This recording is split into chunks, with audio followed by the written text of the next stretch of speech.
Amen. Hallelujah. Purihin ang Panginoon. Sumainyo ang Panginoon. Ang pagpapahayag ng mabuting balita ng Panginoon ayon kay San Mateo. Noong panahong iyon, si Jesus ay nagpunta sa lupaing malapit sa Tiro at Sidon. Lumapit sa kanya ang isang Kananeyang naninirahan doon at malakas na sinabi, "Panginoon, anak ni David, mahabag po kayo sa akin. Ang anak kong babae ay inaalihan ng demonyo at masyadong pinapahirapan." Ngunit gaputok man ay di tumugon si Jesus. At lumapit ang kanyang mga alagad at sinabi sa kanya, "Pagbigyan na po ninyo at nang umalis." Siya ay nag-iingay at sunod sa atin. Sumagot si Jesus, "Sa mga lupaing naliligaw ng sambahayan ng Israel lamang ako isinugo." Ngunit lumapit sa kanya ang babae, lumuhod sa harapan at ang sabi, "Tulungan po ninyo ako, Panginoon." Sumagot si Jesus, "Hindi dapat kunin ang pagkain ng mga anak upang ihagis sa mga tuta." "Tunay nga po, Panginoon," tugon ng babae.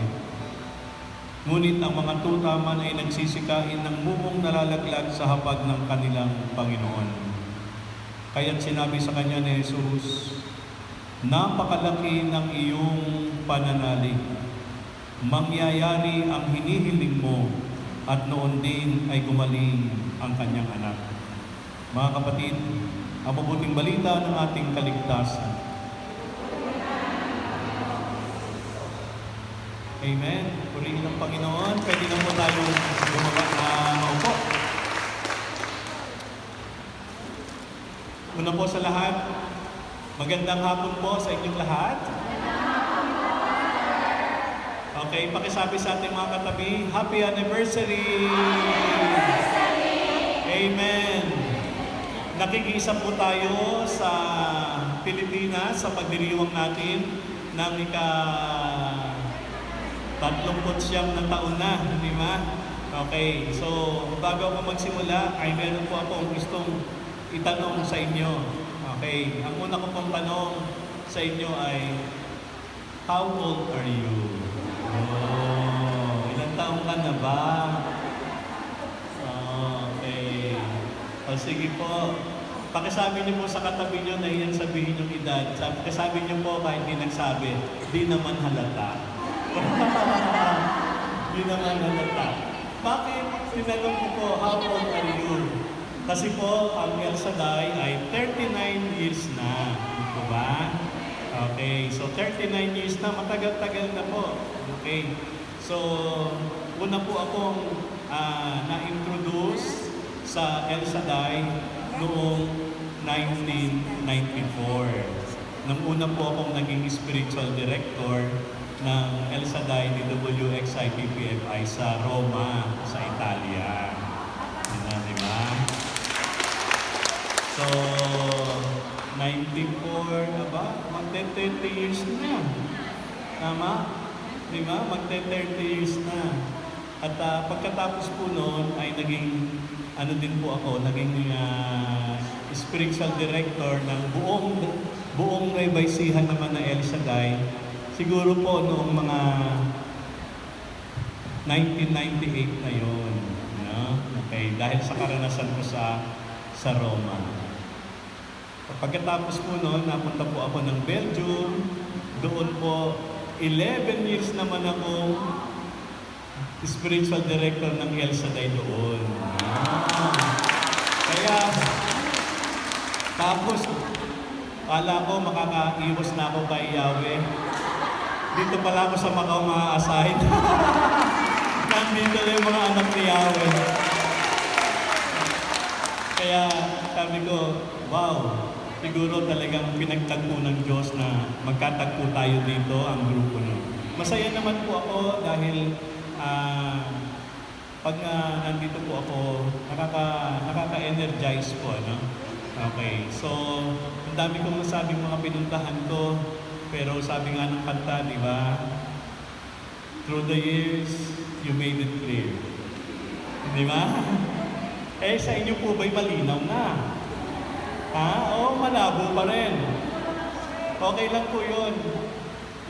Lilinaw din po yan. So, may mga estado po tayo ng ganyan na. Sa mga kapatid, sa pagdiriwang natin, ano ba yung pinagdiriwang natin pagka anniversary? Ang anniversary po ay mula sa salitang annus, ano. Ang ibig sabihin nun, year. Kaya meron po yung tinatawag na AD, di ba? Ay, di ba? 20 AD. Ibig po sabihin nun, Anno Domini, ibig sabihin, Year of the Lord. Di ba? Yun yun. Di ba? Yung iba sinasabi after death, ay hindi po. Anno Domini, kay Year of the Lord.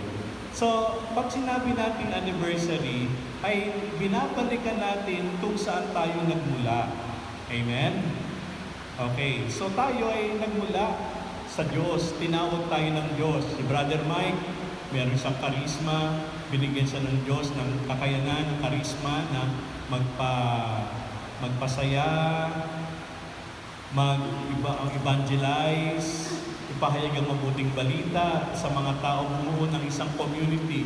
Lahat po yan ay biyaya ng Diyos. Kaya sa anniversary, ang una po nating tinitingnan ay makita natin yung mga biyaya ng Diyos na dapat nating pasalamatan. Mahirap naman po kasi na sabihin niyo sa akin, Father, salamat po. Saan? Hindi ko rin po alam.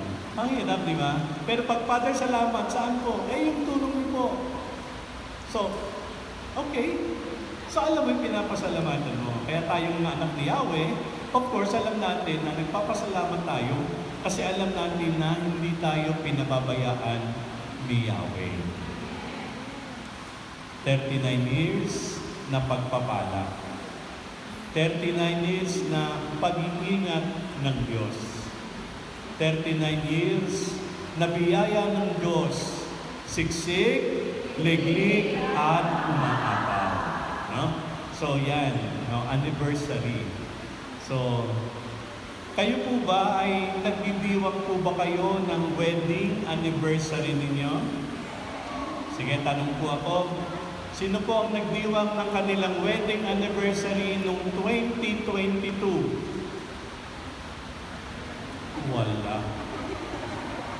Hindi ko po alam. Baka mamaya, wag naman sanang ihimpa yung tulog ng Diyos. Baka anniversary na kayo. Hindi na anniversary. No? Anyway, so, panalangin natin, ano? So, magtitiwang po kayo ng anniversary kasi maganda po yun. No? Ako po, anniversary ko sa pagkapari, gusto ko pong alalahanin yung pagkahirang sa akin ng Diyos.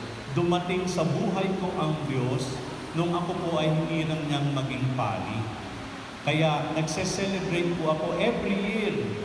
Noon po, first 5 years, first, second, third, fourth, fifth, sabihin kong medyo bongga. Kasi nagsisimula pa lang. Pero after 5, yung 6, 7, 8, 9, ano na po yun? Simple lang. Pero yung 10, medyo bongga uli. 11, 12, 13, 14, simple.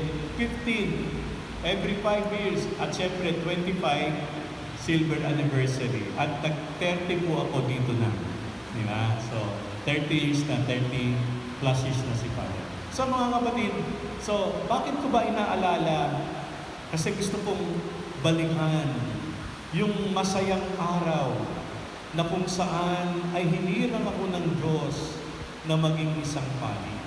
Gusto kong balikan yung moment na yun. Bagamat hindi ko na maibabalik yun. Pero after 30 years, salamat sa Diyos.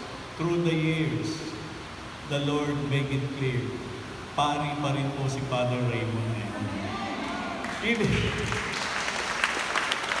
Kaya ako nagpapasalamat kasi hindi lahat ng paring inordinahan nakakarating ng ganitong yung iba nakakaproblema. Pero ako po, salamat sa Diyos. Ibig sabihin, through the years ay nandiyan ang Diyos. Kasi kung nawala na sa akin yung Kristo na tinanggap ko noon, baka wala na ako ngayon sa pagkapari. No? At masaya naman po ako pare kasi pakiramdam ko kahit senior citizen na ako, parang bata pa rin pakiramdam ko. Di ba? Talagang ganun. Habang malakas, enjoy mo. Anyway, so kaya ang una kong topic sa inyo ay bakit pa tayo nagse-celebrate ng anniversary? Bakit ang layo naman ng Manila? Bakit makikiselebrate pa tayo noon? We are one in Spirit. No? Okay. Para kayo din. Andito kayo sa Macau, nag-birthday ang anak niyo sa Pilipinas. Nakiki-birthday din kayo, di ba? Nagse-celebrate din kayo. Di ba, anak? Andito ako sa Macau, pero alam mo, nagpansit ako. Inibitahan ko yung mga kamag-anak natin dito at yung mga kaibigan ko. Di ba, masaya din siya kasi nakiki-celebrate. No? Hindi lang sa lungkot, kundi maging sa saya. Kaya, once again, brothers and sisters, palakpakan natin si Yahweh ng Saday. 39 years. 39 years. No? So ngayon naman po, magsama-sama tayong mag-aral ng salita ng Diyos na ating narinig. Ano po yung narinig natin na salita ng Diyos? Ano po ang matututunan natin dito? Mayroon pong mahalagang matututunan dito. Ito po yun. Ang pananampalatayang matibay sa Diyos ay ang susi ng kalutasan ng maraming suliranin sa buhay. Ulitin ko po yun. No? Kapag may pananampalataya ka at matatag ang pananampalataya mo, yan ang susi sa kalutasan ng maraming problema sa buhay. Amen po? Kaya kung gusto mong malutas ang mga problema mo sa buhay, kinakailangan na patibayin mo yung pananampalataya. Amen? So mga kapatid, ano ang narinig natin? Mayroong isang Kananeyang babae na lumapit kay Jesus para hilingin ng kagalingan ng kanyang anak. Bago po ipagpatuloy, bakit kaya sa Biblia ay sinasabi pang Kananeya, babae? Ba't di na lang sinabing may isang babae? Pero may kahulugan po yun. Yung pong Kananeya na babae, hindi po sila kalahi, no, ng Israel. Hindi sila mula sa lipi ni Abraham. Saan sila naman nanggaling? Pinapaniwalaan po ang kanilang lahi ay mula sa lahi ni Cain. At si Cain ang siyang pumatay sa kanyang kapatid na si Abel.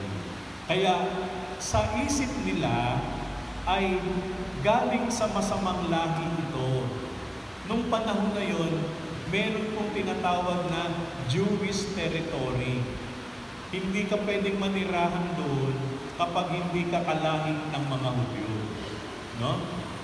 At sa gilid po nun, para kabilang bakod, ay andun na po yung mga Gentil, Publicano.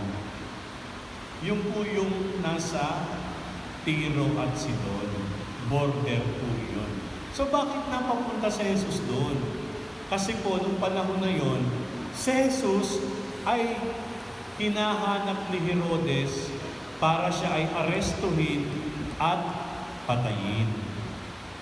Kaya, binabanggit yun para makita natin na parang ganito po, kung dito dadaan si Jesus, huhulihin siya dito at may tangka sa kanyang papatayin siya. Kaya instead na dito dumaan si Jesus, anong ginawa ni Jesus? Doon siya nanggilid sa border. At doon nangyari yung encounter sa Kananea. Mga kapatid, dalawang mahahalagang simple prayer, simpleng pagdarasal ang matututunan natin. Ang unang sinabi ng Kananea nang makita niya sa Jesus, di ba? Panginoon, mahabag po kayo sa akin. Pakiulit po, Panginoon, mahabag po kayo sa akin. Ang pananalitang ito o ang prayer na ito na maiksi lang ay tumatagos sa puso sapagkat ito ay galing sa puso ng isang nangangailangan. Ang Kananeyang babae ay kumakatok sa puso ni Jesus. Ito po ay puso sa pusong pag-uusap.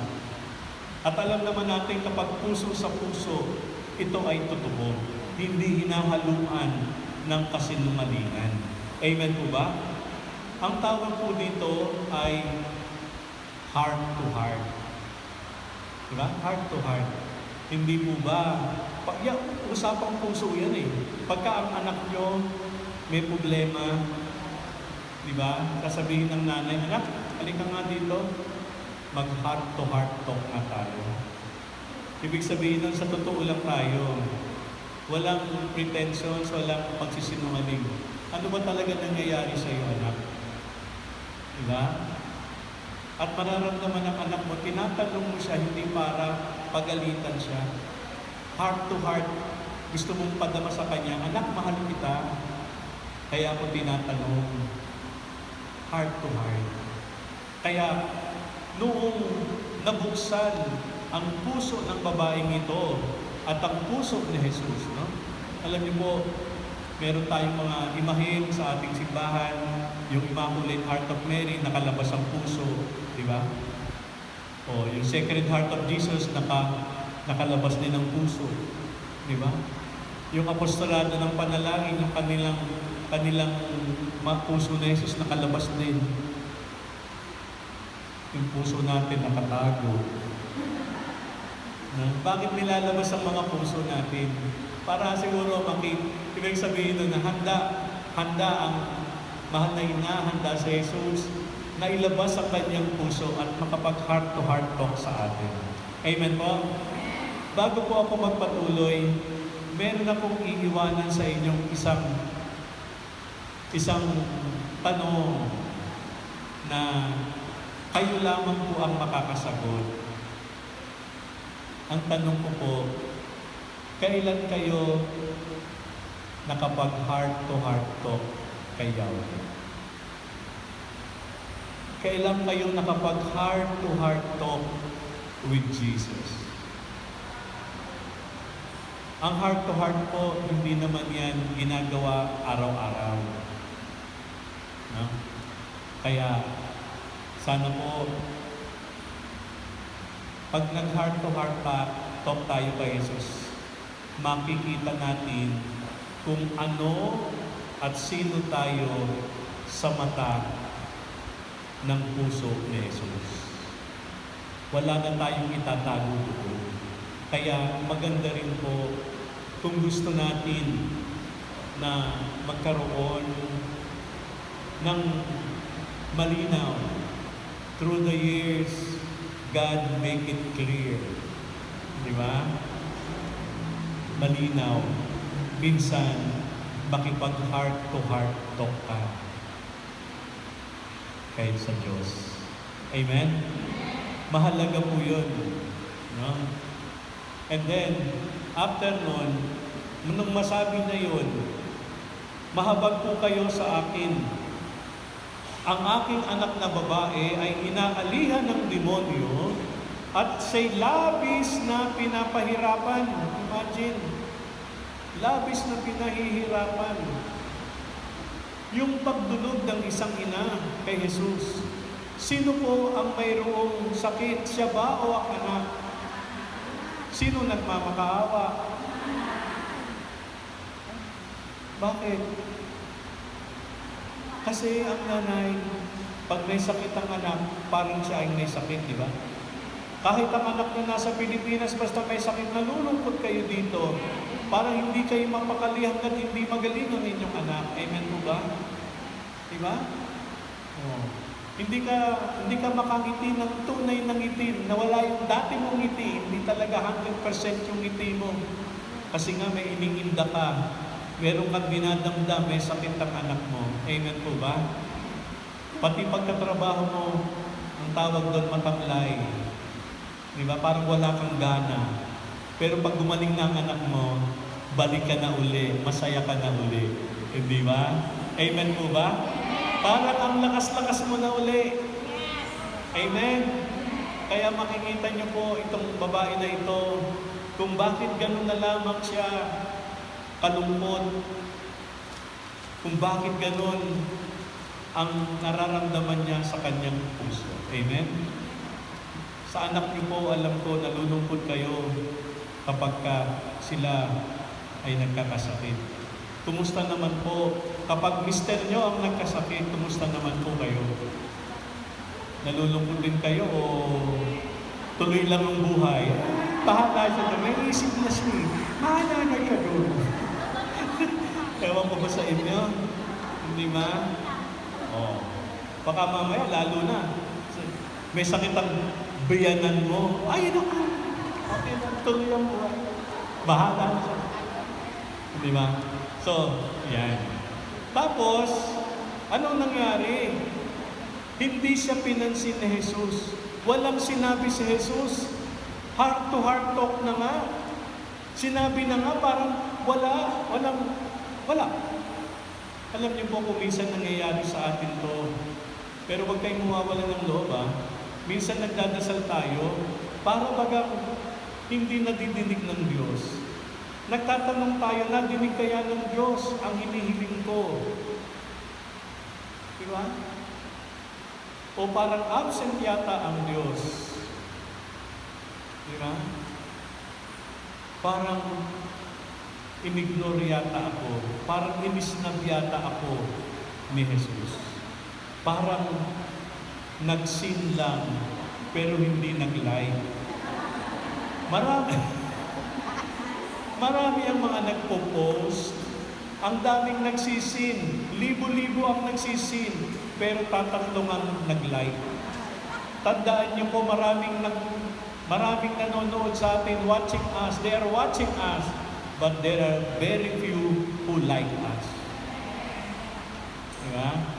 So parang gano'n siguro, nagsin, pero walang sinabi. Walang reaksyon. Tapos, eto na. Nakita yon ng mga alagad ni Jesus. Yung mga alagad ni Jesus, anong sabi? Lord, pansinin niyo na nga po. Pagbigyan niyo na nga po siya. Look, dati, yung babae lang ang nagsabing, mahabag po kayo sa akin. Pero ngayon, may kasama na siya. Sino yon? Yung mga alagad ni Jesus. May kasama na siyang humihiling kay Jesus na pagbigyan. Di ba? Alam niyo po yung larawang yon, yun po ang nagaganap sa mga sandaling ito. Yun din ang nagaganap sa mga sandaling tayo ay nagsisimba.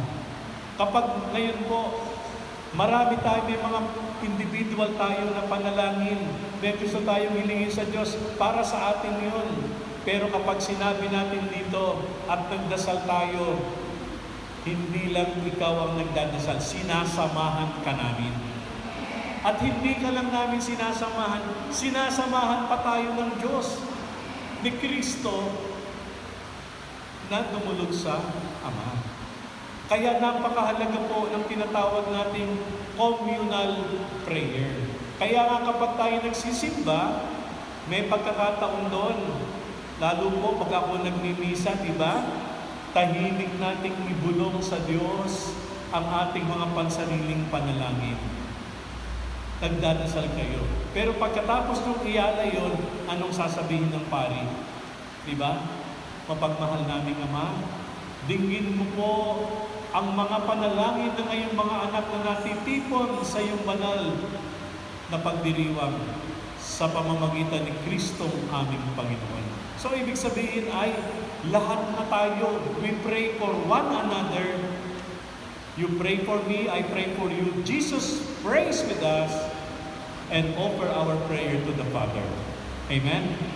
Kaya makikita nyo doon, nag-iisa yung babae, dumami nang nagsasabi kay Jesus. Nung dumami na, nagsalita na si Jesus. Di ba? Ano sinabi ni Jesus?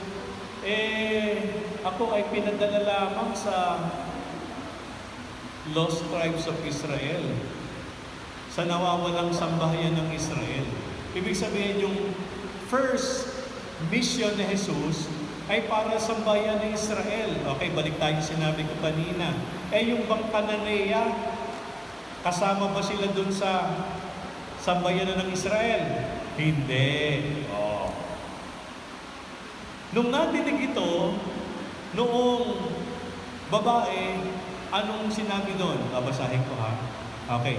Nung nadinig yun ni Jesus, nadinig yun ng babae, anong ginawa ni Jesus? Diba? Nung babae, lumapit kay Jesus ang babae, lumuhod sa harapan at ang sabi, tulungan po ninyo ako, Panginoon. Lord, help me. Yung una, Lord, have pity on me. Mahabag po kayo sa akin. Pero yung pangalawa, Lord, help me. Okay, so ito na. No? Sabi ni Jesus, doon lang ako sinugo Pero sabi ng babae, opo, tama po. Kaya nga po, kumbaga sa pagkain sa mesa, may mga mumu sa amin sa Nueva Ecija, kapag kumakain ng isang bata o kahit isang matanda, kapag may na tumitilansik na kanin sa labas ng plato, hindi na naman na kinakain yun Hinahayaan na dun yun, di ba? Pagpakain na lang yun sa mga alagang hayop yun. Amen po ba? Kaya imagine nyo naman, nasa isang fast food kayo, umorder kayo ng crispy chicken. Sa inyong pagkagat, medyo maluto, may mga tumansik, iisa-isahin nyo ba yun para kainin nyo pag may sobrang matipid ito? Hindi naman, di ba? Pinahayaan nyo na lang. Di ba? Ang tawag doon, leftover na. Hindi pa nga leftover, yung tira sa plato yung leftover Mumu. Yun yung nililinis ng mga nagsiserve sa atin, mga staff doon. So, alam niyo po sabi niya, tama po. Pero Lord, alam niyo po, yung mumu na yon, buhay na po sa amin. It's life for us. Yung konti na yon, it's life for us. So, ipinakita ng babaeng ito na, oo, hindi ako karapat-dapat, hindi ako kalahi ninyo, pero Lord, yung mumu, yung maliit na biyaya, biyayaan kami ng maliit, buhay na saan ninyo. Anong sabi ni Jesus? Napakalaki ng iyong pananampalataya. At noon din ay gumaling ang kanyang anak. Kaya nga sinabi ko na ang pananalig na malalim sa Diyos ay susi saan? Sa kalutasan ng problema. Ang babaeng ito'y malaki ang problema. Hindi kayang solusyonan kung hindi Diyos lamang. At siya'y nanalig na magagawa ng Diyos yun. Diba? Kaya, ito po yung natutuhan natin ngayon na ang matibay at matatag na pananalig hindi sumusuko, yan ay pagpapalain ng Diyos. Pero mga kapatid, kinakailangan na tulungan natin ang ating sarili. No? Kaninang umaga, sa aking, kasi po, pinaliwanag ko yun, pero kailangan magbigay tayo ng halimbawa. No? Halimbawa sa buhay natin ngayon dito. Diba? So, ginamit ko po kanina, yung halimbawa ay nagdasal ka, Lord, may problema po ako sinisingil na po ako ng pinagkakautangan ko. Kailangan ko na pong mabayaran. Problema, amen? Problema yun. Di ba? Okay, so ano hinihiling mo kay Lord? Di ba? Okay. So, halimbawa na lang na dinilig ni Lord yun. Binigyan ka ng isang tao na nagpahiram sa'yo para mabayaran mo yung utang mo. Okay? O tingnan natin. May utang ka, ang solusyon, uutang ka. At kapag dumating na naman itong due date na ito, uutang ka na naman sa iba. At kapag mag-due date na naman, uutang ka na naman sa iba. So ngayon, nanghihingi ka ng tulong sa Diyos, pero nananatili ka sa iyong sitwasyon. Hindi nalulutas yung problema mo. Tama ba? Hindi ka nakakaalis doon sa sitwasyon na yun. Kaya kung minsan siguro, ang Diyos ay parang tahimik upang mapag-isipan natin. Diba?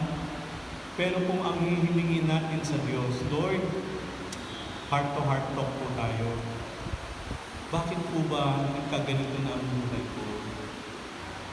Ilang taon na, puro utang, bayad utang, utang, bayad utang. Hindi na ako makaalis-alis. Pakita nyo nga po sa akin kung bakit nagkakaganito ako. Yun, sabihin mo, Lord, mahabag po kayo sa akin. Sapagkat ang hinihiling mo, hindi lang pambayad, kung hindi maayos yung buhay mo para maging masaya ka na. Amen? Yung kalutasan ng problema. Yun, ang tawag doon, band-aid. Band-aid, tinatakpan mo lang. Alam niyo yung band-aid? Yung sugatan ka, tinatakpan mo lang. Oh. Hindi nagpapagaling ng sugat yun. Hindi masyado nagpapagaling yun. Anyway, so, ganun. Tapos, bakit ka nagkakautang-utang? Siguro, hindi ka marunong mag-manage ng pera mo. Amen? Mayroon tayong mga kasamahan na mga success story. Palagi kong nadidinig, uy, ang yaman na nila ngayon. Sasabihin ng isa, oo, kasi mahusay maghawak ng pera. Nadidinig niyo po yun? Kasi masikap sa pera. Kayo, ang dami ding pera na dumaan sa kamay ninyo eh. Kumusta po yung kamay nyo? Butas. Sabi ni sister, butas. Ayan. Tama po yun, sister. Pagka butas, talagang magkakabutas-butas ang buhay natin. Ganito po, gagamitin ko sinabi ni sister butas. Halimbawa po, merong timba ng tubig o drum ng tubig. Bago ka matulog, pinuno mo yun ng tubig. Pero yung drum, mayroon po siyang butas o laman. Pagising mo sa umaga, anong nangyayari? Ubos ang tubig. Wala ng tubig. Okay. Mamayang gabi, lalagyan ko din yun. Bukas, sa isang araw, lalagyan ko ulit. Kahit gaano karaming ilagay mo doon, mawawala din lahat. Ganyan din ang tao kapag butas ang buhay ng tao. Kahit gaano karaming ibigay mong biyaya, hindi magtatagal, mawawala. Kasi butas. Pero, kung magpatulong tayo sa Diyos at matakpan ang butas, pag pinuno mo siya sa gabi, pagising mo sa umaga, meron ka gagamitin. Baka mamaya butas tayo kasi ang sweldo lang natin, tinatanggap natin 6,000 lang, ang gastos natin 7,000. Saan mo kukuhanin yung 1,000? Eh di uutangin mo. Bakit ba kasi nung maliit ang budget niyo sa pamilya niyo, nagkakasya naman. Bakit nung lumaki ang budget, lumaki din ang gastos? Di ba kayo nagtataka? Sa tutuusin po, mas malaki ang sweldo nyo kaysa sa mga teachers. Sa mga namamasukan sa gobyerno, yung mga clerk doon, yung mga social worker doon, ba't sila nakapagpapaaral? Ba't sila nakapagpaparenovate ng bahay? Ba't tayo hindi? Ang laki ng kinikita natin. Kasi baka hindi tayo marunong umawat o may butas. Amen? So, tingnan po natin yan kung mayroon. So ngayon, panghuli po para maintindihan natin kung paano hihilingin sa Diyos. Kung minsan, tahimik lang ng Diyos kasi kinakailangan meron pa tayong dapat gawin sa sarili natin. Halimbawa po, meron kayong anak, grade 1, 6 years old o 7 years old. Ang sabi sa inyo, "Ma, papasok na po ako, pahingi kong baon." May pera ka naman. Bibigyan mo ba yung anak mo na 7 years old ng 500 na baon? Bakit? Ang tipid mo naman. May pera ka naman. Kung yaman-yaman mo, ang dami mong pera. Bakit? 20 lang ibibigay mo. Hindi mo binibigyan ng 500. Kasi hindi niya kayang i-manage yung 500. Hanggang 20 lang siya. Minsan, baka magdasal tayo, "Lord, lumaki sana ang sweldo ko." Eh, hindi ibibigay ni Lord yun kasi hanggang ganito lang kaya mong i-manage para lang grade 1. Kaya tingnan ninyo po, pansinin ninyo, yung mga umuunlad, hindi dahil matipid sila. Lalo pa silang pinagpapala. Kaya sabi nga ng yung meron, bibigyan pa. Di ba? O, tingnan niyo po. Kasi pag binigyan sa kayo, mauubos lang. Pag binigyan mo ng pera yung anak mo, baon 500, pag uwi nun, wala na. Masasayang lang, kaya ibibigay mo lang yung sakto lang. Amen? Kaya tayo, pag naghiling tayo sa Diyos, siguraduhin mo na kaya mo na. Amen? No? Panghuli na example tungkol sa pinag-uusapan nating ang pananampalatayang matibay ay susi sa kalutasan ng problema. Halimbawa po kayo, meron kayong 2 anak, malalaki na, panganay at saka bunso. Yung panganay nyo masikap, magaling humawak ng pera. Dati, nagsimula sa 20,000 na puhunan, ngayon lumago na. Ngayon, kailangan niya pa ng konting ayuda pa. Siyempre, halimbawa meron kang 200,000. Sabi ng anak mong panganay na masikap, "Ma, anak, para po mas lalong lumaki yung negosyo ko, umunlad, Ma, pwede pong pahiramin niyo ako ng 50,000. Siyempre, meron pa dahil 200 ang pera mo. Yung anak mo masikap, masipag, walang bisyo, nakapokus doon sa kanyang business. Tanong, kung ikaw ang nanay, papahiramin mo o hindi? Very good. Ako man ang tatay ng papahiramin ko yun. Kasi yung papahiram ko sa kanya, hindi masasayang. Amen? Oh. Meron kang isa pang anak, yung bunso. Bunso, nagsusugal, mabarkada, mahilig uminom, palaging wala sa bahay, puro barkada inaatupag. Nalaman niya, pinahiram mo ng 50,000 ang kuya. Sabi niya sa'yo, "Ma, si kuya, alam ko, pinahiram mo ng 50, ha? Ako, ma, hiram lang ko ng 30 pang simula kong negosyo." Negosyo, walang alam yun eh. Sugal. Ngayon, ang tanong, kung ikaw ang nanay, papahiramin mo ba ng 30,000 yung anak mong bunso? Eh, anak mo yun unfair ka naman. Unfair ka kasi si panganay pinahiram mo eh. Ito, yung pinahiram. Tama po yun. Kasi kahit bigyan mo yun ng 30, kahit 100 pa, mauubos na. Kasi butas. Amen? Butas eh. Kung tatanungin ko kayo, sino kayo doon? Panganay o bunso?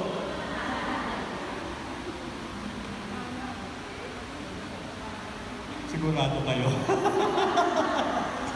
Okay. Tama po yun. Kasi masasayang lang. Kaya isipin niyo po ito baka mamaya. Kaya hindi maibigay-bigay pa sa atin ni Lord yung kailangan natin kasi hindi pa tayo handa. Baka masayang pa. Kaya ipakita mo sa Diyos na nagbago ka na. Ipakita mo sa Diyos na ang buhay mo, iaalay mo na sa Kanya. Susunod ka na sa Kanya. Mapapansin mo, ang biyayang darating sa iyo, siksik, liglig, at umakata.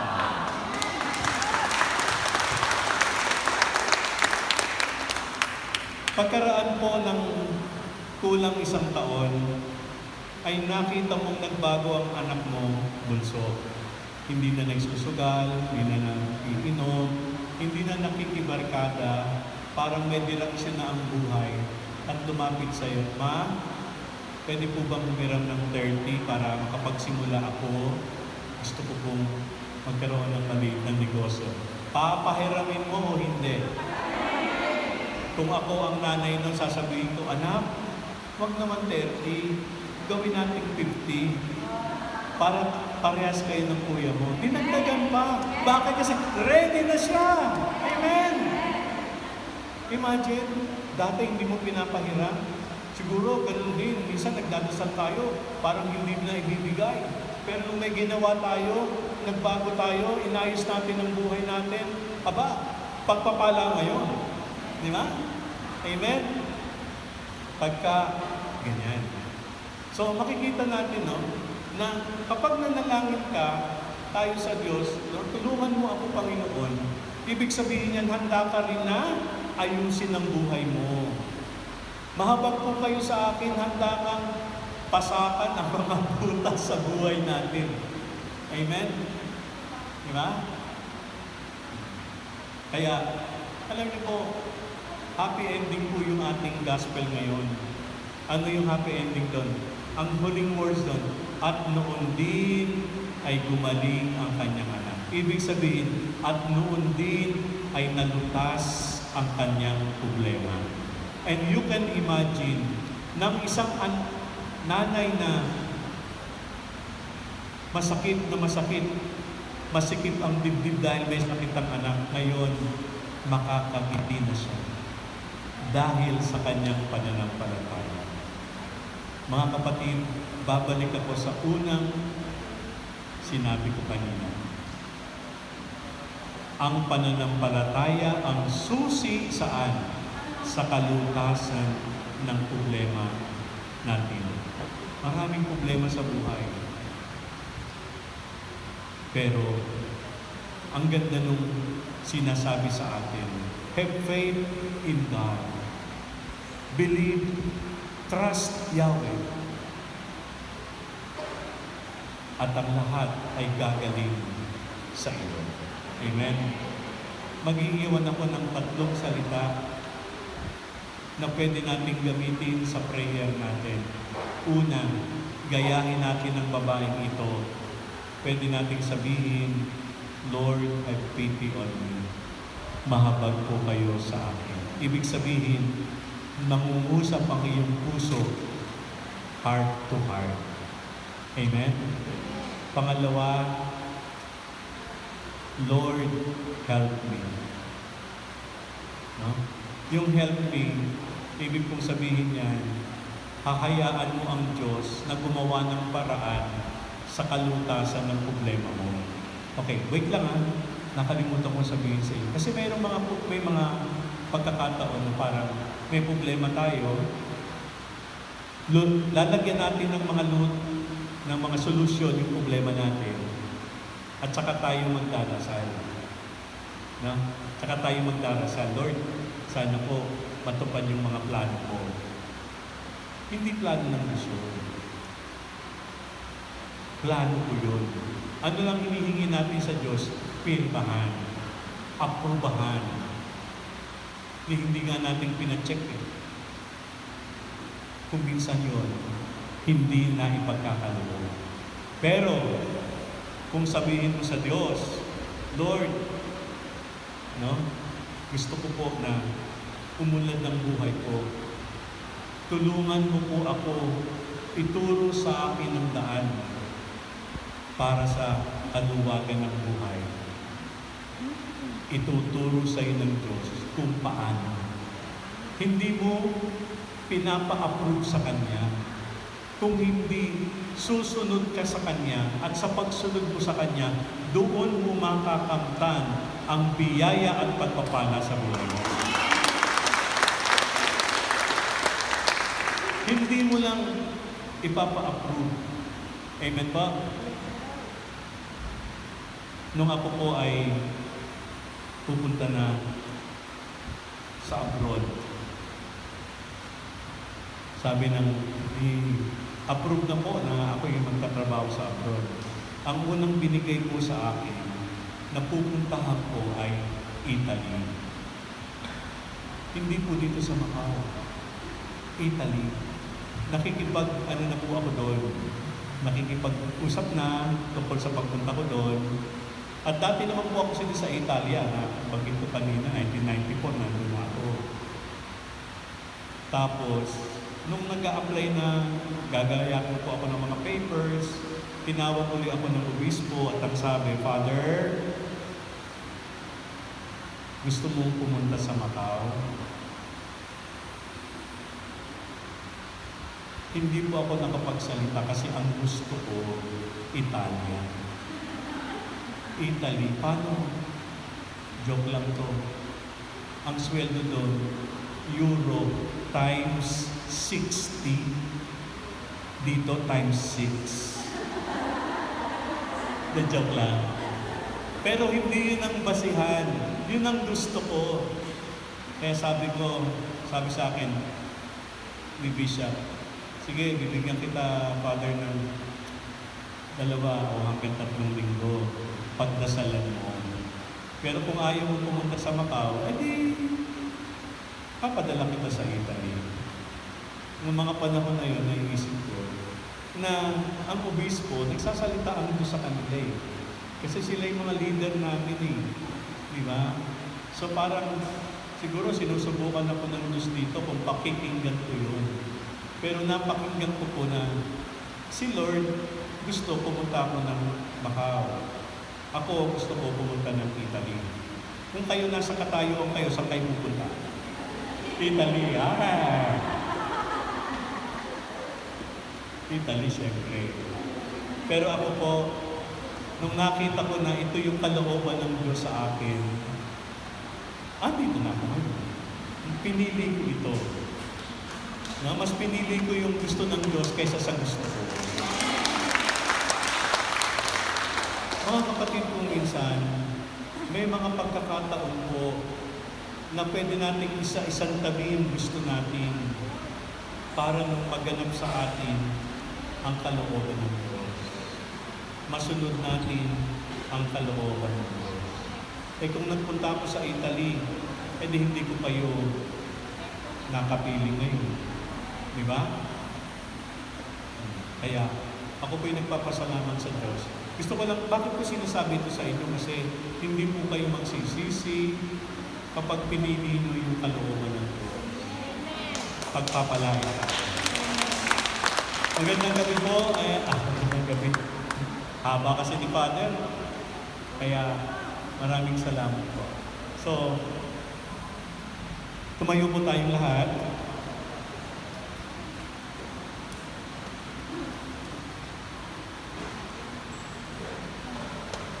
Ihanda po natin ang ating mga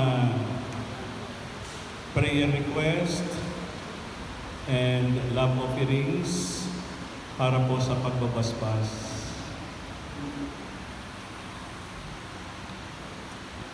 Pakitaas po natin ang ating mga prayer requests and love offerings in the name of the Father, and of the Son, and of the Holy Spirit. Amen. Makapangyarihang Diyos at mapagmahal naming Ama, Yahweh, El Shaddai. Tinataas po namin sa iyo ang aming mga prayer request. Lahat po ng mga napapaloob dito, kasama na rin po ang hindi namin nabanggit, at laman ng aming isipan at puso ay tinataas namin sa iyo, Panginoon. Dingin mo po ang pagkaloob ito, at katulad po ng kananayang aming pinagnilayan sa Ebanghelyo sa araw na ito, tulungan mo po kami, mahabag po kayo sa amin. Tanggapin mo rin, Panginoon, ang aming mga love offerings bilang tanda ng aming pagpapahalaga sa lahat ng mga biyayang pinagkakaloob mo sa amin at sa iyong pagkalinga sa amin sa araw-araw. Panginoon, hinihiling din namin na pagkalooban mo kami ng mga biyayang kinakailangan namin sa araw-araw, kasama na ang pangangailangan ng aming buong pamilya at mga mahal sa buhay. Pagkalooban mo po kami ng magandang kalusugan sa katawan at kaluluwa, at laging ilayo sa mga sakit, sakuna, kapahamakan, sakit at karamdaman. Laging mo po kaming ingatan sa iyong biyaya upang kami ay makasunod sa iyong kalooban. Samod dalangin namin ito, Ama, sa tulong ng panalangin ng aming Panginoong Hesus na nagturo sa amin. Ama namin, sumasalangit ka. Sambahin ang ngalan mo. Mapasa amin ang kaharian mo. Sundin ang loob mo dito sa lupa. Bigyan mo kami ngayon ng aming kakanin sa araw-araw. At patawarin mo kami sa aming mga sala, para ng pagpapatawad namin sa nagkakasala. At huwag mo kaming ipahintulot sa tukso at yadya mo kami. Gayun din naman, himingin natin ang pagdalangin ng ating mahal na Inang Maria. Dasalin natin sabay-sabay. Aba, Ginoong Maria, napupuno ka ng grasya. Ang Panginoong Diyos ay sumasiyo. Bukod kang pinagpala sa babaeng lahat, pinagpala naman ang iyong anak na si Jesus. Santa Maria, Ina ng Diyos, panalangin mo kami sa amin. Walhati sama sa Anak at sa Espiritu Santo. Sumayin niyo ang Panginoon. Pagpalain nawa kayo ng makapangyarihang Diyos sa ngalan ng Ama, ng Anak at ng Espiritu Santo. Mga kapatid, bago po natin awitin ng give thanks, ay nais ko pong magpaalam sa inyo sa darating pong linggo at sa susunod na linggo, 2 Sunday po, ay hindi niyo po ako makikita dito sapagkat mamayang gabi ako po ay uuwi sa Pilipinas. Bakit po ako uuwi? Konting bakasyon lang po, pero ang tunay na dahilan po, ako po ay naanyayahan na magturo sa seminaryo sa kabila at sa USJ. Kaya kailangan ko po yung mga materialis ko, mga libro, books, etc. Kaya lang po ako uuwi, hindi lang po para bakasyon. Kaya habang wala po ako, lagi po kayong mag-iingat. Amen? Paalala po mga kapatid, kapag tatawid po kayo, tandaan nyo kapag pula ang ilaw, huwag kayong tatawid. Hintayin maging green para safe. Joke lang. Amen? Pasalamatan natin Panginoon. Give thanks.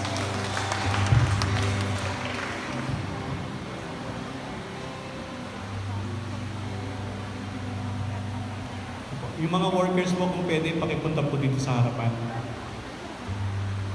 Ay, sorry.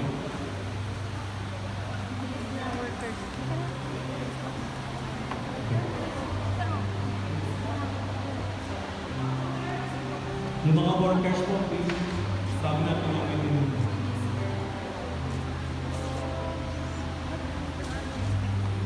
Mr. Rani, where are you? Paano tayo sa altar? Amen. Mga kapatid, manatiling po tayong nakatayo Yung mga tayo po sa community, pwede po pakitaas natin ating kanang kamay. Huwag na po kayo. Okay, kami po. Kanang kamay, patungo po sa ating mga covenant workers, no? And volunteers. Ama naming mapagmahal, Yahweh El Shaddai, hinihiling po namin ang igayong pagbabasbas at pagpapala sa aming mga workers.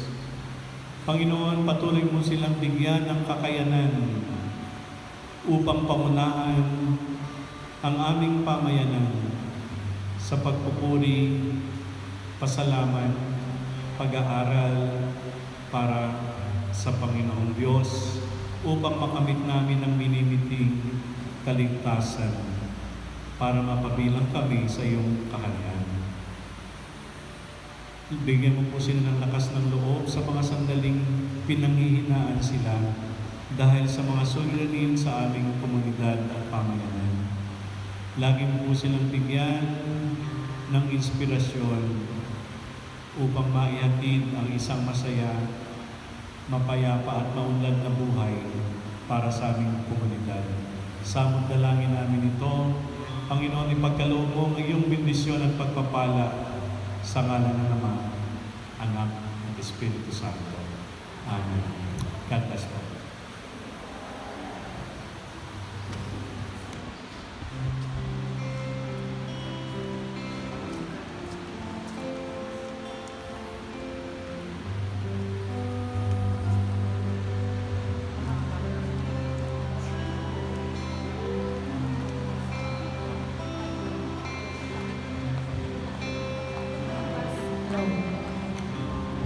Mga kapatid, manatili po tayong nakatayo. Tayo po ay aawit ng Salmo 91, awit ng pagtitiwala sa Diyos. Siyang naghahangad ng pagkukob ng kataas-taasan at nananatili sa kalingan ng makapangyarihan. Makapagsasabi sa kanyang Panginoon, huwag kantahan. Ikaw ang aking Diyos, ang Diyos na tayo kong pinagtiwalaan. Ika'y ililigtas niya sa paganis sa umang nabigat. At kahit anumang mabigat na salot, hindi ka magdaranas. Lulububan niya sa lilim ng kanyang malabay na bakpak. Sa kalinga niya ay natitiyak mo na ikaw ay ligtas. Iingatan niya at pagsasanggalang pagkat siya ay tapat. Pagsapit ng gabi, hindi ka matatakot sa anumang bagay. Maging sa gagawing biglaang pagpuso pagsapit ng araw. Di sa ano pa mang darating na salot pagpagat ng dilim. Di ka matatakot sa kasamaan ng araw kung dumating. Kahit mabuwal sa iyong harapan ng 1,000 tao, sa iyong paligid ang bilang ng patay maging 10,000. Di ka matatakot at natitiyak mo hindi ka maano. Ika'y nagmamasid at sa panunood iyong mamasdan. Yaong masasama makikita mong pinarusahan. Sapagkat si Yahweh ang iyong ginawang tagapagsanggalan at ang pinili mong mag-ingat sa iyo ay kataas-taasan. Di mo aabutin ika'y mapahamak at walang daratan. Kahit ang uring mga paghihirap sa iyong daanan. Susuguin niya ang maraming anghel silang susubaybay. Kahit sang dako ikaw maparoon siyang iingatan. Sa kanilang balat ay itatayupat silang magtataas. Ang hindi masaktan ang mga paa mo sa batong palanas. Kahit ang tapakan mo ay mga leon, ahas na mawagsik. Di ka maano sa mga serbente iyong mababalos. Ang sabi ng Diyos, aking ililigtas ang tapat sa akin. At iingatan ko ang sinumang tao ako'y kikilandin. Pag sila'y tumawag, laging handa ako na sila'y pakinggan. Aking sasamahan at kung may hilahin ay sasaklolohan. Aking ililigtas ang atang bawat isa ay pararangalan. Sila'y bibigyan ko kagatimpalaan ng mahabang buhay. At nakatitiyak ng tatamuin nila'y kaligtasan. Maaring pingin ko ang langit at hindi ko matakangulan. Maaring magpadala ako ng mga bala upang salantain ng lupain ito. Maaring palaganapin ko sa aking bayan ng salot. Ngunit sa sandaling ang bayan ito ng aking pinili ay magpapababa. Analangin, hanapin ako at talikdan ang kanilang kasamaan. Iririgin ko sila, patatawarin ko sila, at ibabalik ko sa kanilang lupain ang katinusayan at kasaganaan. Ito ang salita ng Diyos. Salamat sa Diyos, sa mga Ama ng Anak